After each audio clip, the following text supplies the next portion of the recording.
What's the most important thing in the world? Love? Money? What about food? Food makes our bodies move, our hearts beat, and our cells function. We don't exist without it. Every day in the hunt for food, 32 million of us go to the grocery store and pick it, wrapped in glossy plastic and printed boxes, right off the shelves, which are never empty. Those boxes arrive day and night on trucks. Trucks are very important. They carry our food to grocery stores from factories and fields far away. Fields are farmed by enormous tractors and harvesters, which all run on fuel. And fuel comes from oil. Oil makes everything in this chain work, so oil must be the most important thing in the world.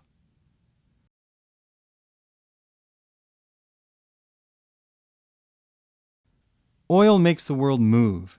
We use 19 million barrels per day in the US, 90 million worldwide. About half of that becomes gasoline for our cars, a quarter diesel fuel for trucks, boats, and heating, 10% jet fuel. The rest becomes propane, asphalt, industrial fuels, chemicals, plastics, and electricity. Oil is worth a lot of energy. It gives more heat per pound than coal or wood. It's relatively easy to refine, can be shipped in any sized container, and made into thousands of objects and materials. A single barrel of oil is worth 10 to 15,000 hours of human labor, over a year and a half of steady, round-the-clock work. We pour that into our gas tanks by the gallon.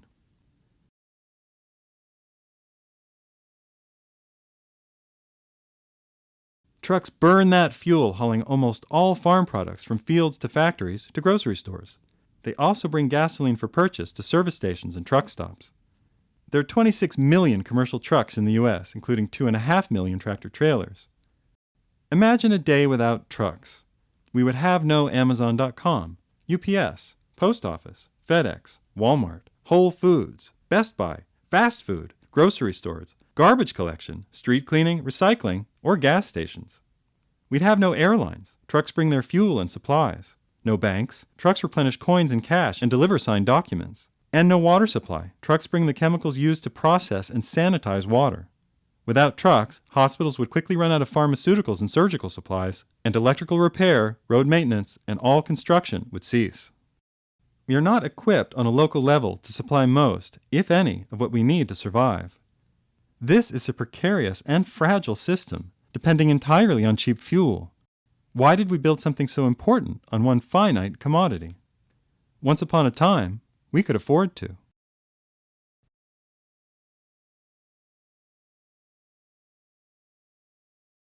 In the late 1800s, America discovered oil. In Pennsylvania, Ohio, and Indiana, a string of boom towns exploded onto the landscape, and a new industry was born. As oil fields were drained, new fields were discovered, and the boom moved west. In the early 1900s, giant fields in Texas and California dwarfed all previous discoveries, producing millions of barrels per week, and soon per day. At times, there was so much oil that you could buy a barrel, that's 42 gallons, for 3 cents, less than the cost of a single glass of water. This overabundance caused a panic among oil producers. There was simply too much of it, and it was too cheap to produce. The sheer volume of oil threatened to bankrupt the industry.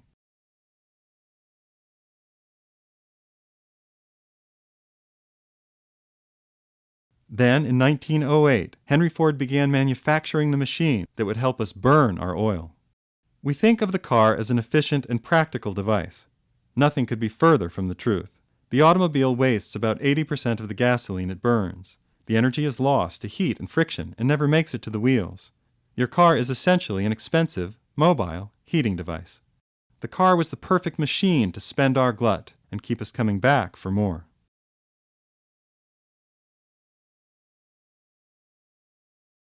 In 1927, Ford produced its 15 millionth Model T. By 1965, there were 90 million cars and trucks on the road.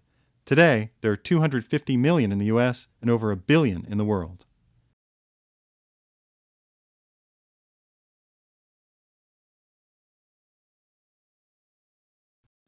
In the 1940s, powered by oil, we transformed our military, building the world's largest army of trucks, tanks, battleships, and jet planes. In World War II, the U.S. supplied 6 of the 7 billion barrels used by the Allies to win the war. In the 1950s, we shook off the gas and food rationing of wartime and celebrated by giving ourselves 2 gifts: big cars and a national highway system, a playground for our automobiles. Under the influence of cheap oil, our towns and fields, which used to live together, move further and further and further apart. Now we put millions of trucks on the road to bring food from distant fields to our quiet, bug-free, chemically treated suburban palaces. Trucks are the least fuel-efficient of vehicles, getting about 6 miles per gallon, but we use them as our food and water lifeline. Trains get much better mileage, but in the glut of oil, we let our urban tracks wither and die, and made our world into an endless knot of tar and concrete.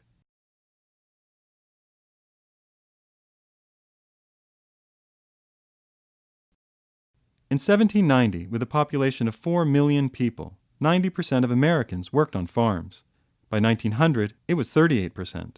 Today, less than 2% of the U.S. population farms in a nation of 320 million people.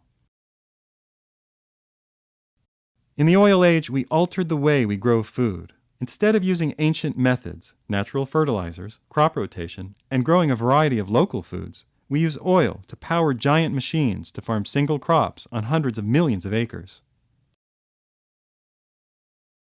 To protect these unnatural monocrops from insects and disease, we soak them with pesticides made from oil. We use oil to mine for minerals to feed our fields, leaving behind toxic byproducts and rapidly draining our large but limited supply. We even use a petroleum byproduct to fertilize our fields. Natural gas is converted, under great heat and pressure, into ammonia, which we spray on the depleted soil to feed it nitrogen.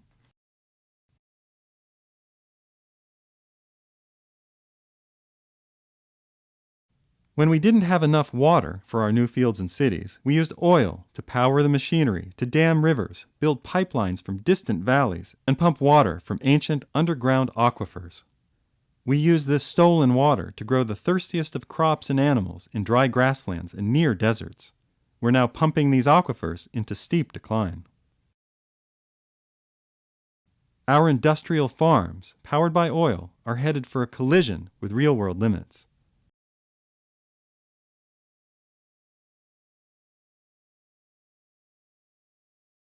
For 200,000 years, human beings were foragers.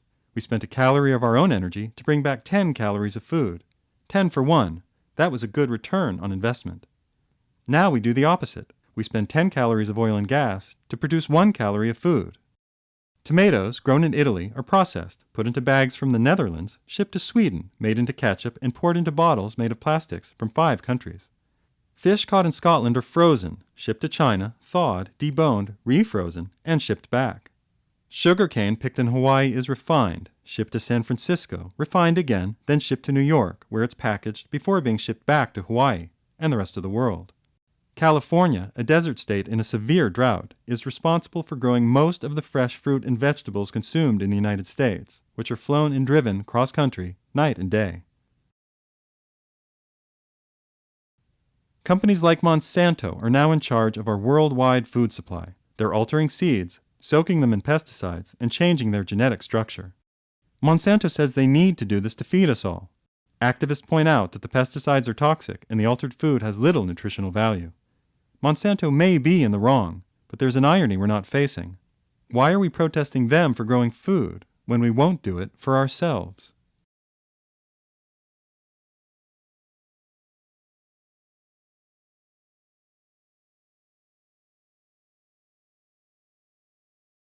In the early 1900s, the oil fields of California and Texas had a better energy return than our food crops.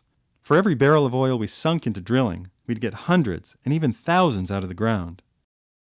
Oil is old plant material, algae, compressed inside of porous rock under extreme pressure. When a hole is drilled, that pressure forces the oil up, through the well, to the surface. After years of pumping, the pressure in the reservoir declines and the remaining oil becomes harder to pull out. In oil drilling, what goes up always comes down. Engineers have developed ways to get more oil out of declining fields by pumping in steam, seawater, and natural gas to increase pressure. This requires large volumes of energy. We're burning oil to get oil. The world's great oil fields, from the U.S., South America, and Mexico, to Russia, the North Sea, and Saudi Arabia, are all in decline, some slowly, some swiftly, but all irreversibly, inexorably. The days of 100-to-1 oil are long gone. The remaining untapped oil fields are not on land, but in the deep ocean. Some are many miles under the sea floor. An oil well on land costs between $1 million and $15 million, depending on its depth and complexity. But a deep-sea drilling platform can cost over $600 million. Deep water fields decline much faster than those on land and have shorter lifespans. They're harder, more dangerous, and more expensive to produce, and the spills can be cataclysmic. Fracking and tar sands are two newer ways to get oil. Fracked oil lives in tight, non-porous shale.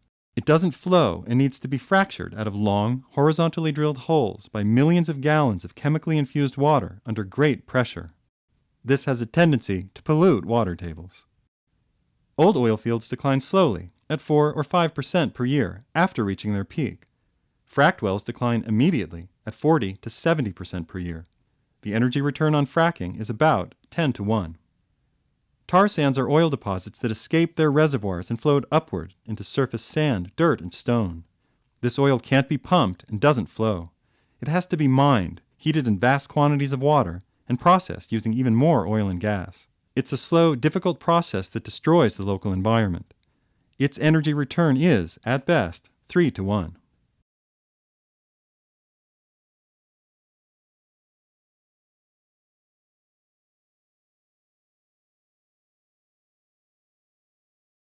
As oil becomes harder to mine and produce, the cost of oil and gas, and everything that relies on it, can do nothing but increase.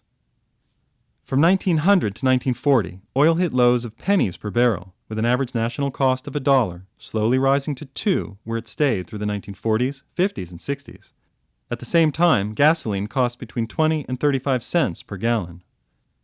In 1971, the U.S. oil fields peaked and began to decline. In 1974, oil approached $12 per barrel, causing a national panic, but the price kept climbing. In 2006, a barrel of oil cost $65, and the U.S. was importing over half of the oil we used. In mid-2008, oil reached $140 per barrel, and trucking fuel approached $5 per gallon, causing a slowdown in travel and industry. Fracking, now cost competitive, was brought in to boost our supply. Since then, fracked oil has flooded the market, driving the price back down into the $60 range. But these wells are now in steep decline. Analysts are expecting the price of oil to rise and remain extremely volatile. This is the alarm. What will we do when oil is too hard to get or too costly to fuel our vast trucking fleet, to power our jet planes, to run the giant diesel machines that pump our aquifers onto chemically treated fields, to keep our store shelves from going empty? The world that we've built on the power of cheap oil is not sustainable when oil is expensive, limited, and increasingly toxic. But governments will not admit this for fear of causing mass panic. Instead, we're fracking, mining, and going to war to hold on to what remains. But war burns oil and won't increase world supplies, and fracking, mining, and deep-sea drilling won't give us the volume we require. The hundreds of billions of barrels we waste on inefficient machines, burning gas along 1,000-mile trucking routes, just to maintain our coast-to-coast, worldwide supply chains. The world that we've built on cheap, abundant oil is in real danger of catastrophic collapse, and neither government, protests, or buying our way out of it is going to fix this for us. What we need is a plan. What if we could shorten the road between the field and the town? What if our food was a walk or bike ride away? What if trucks only had to travel a mile or two to bring us what we need to stay healthy and alive? Our fields, stuffed into the Midwest and California, need to find their way back to the rest of the country. It's time to grow food again, like we used to, in back and front yards, in neighborhoods, school grounds, in communities, at colleges, hospitals, and around city halls. In the green spaces around highways and superstores that are growing nothing but grass and weeds. We have to rethink the way we view our neighborhoods, public land, roadsides, and open spaces. Where there are now empty lots, we can plant food forests and community gardens. Where we're used to homeowners associations telling us how green our lawns must be, we now must make our lawns fertile places for food to grow. Most of us have forgotten how to grow food. The good news is, it's easier than you think. and easier still in groups. Digging a plot in a yard requires a shovel and a few hours of work. You'll need some mulch and weed cloth to line the bed and keep the grass from growing in, and of course, good seeds and water. If you have good soil in your yard, use it.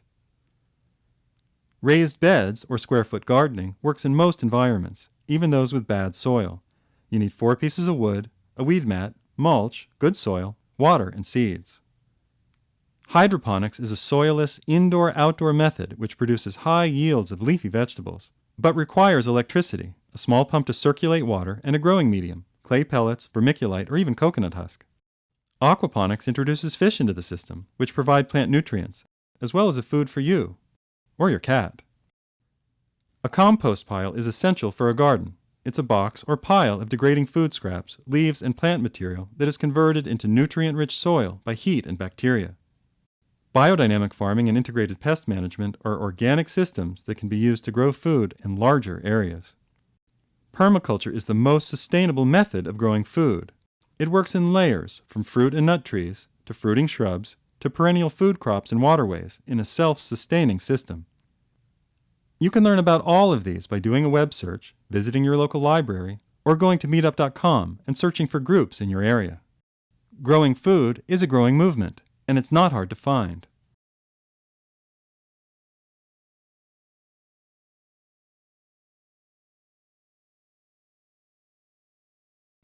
Our country, and your city and town, needs farmers, food growers, textile makers, and artisans. In order to free ourselves from the web of oil, war, and pollution, we need to be busy every day building local economies, using local produce and products that feed and nurture us right where we live, in our towns, neighborhoods, and homes.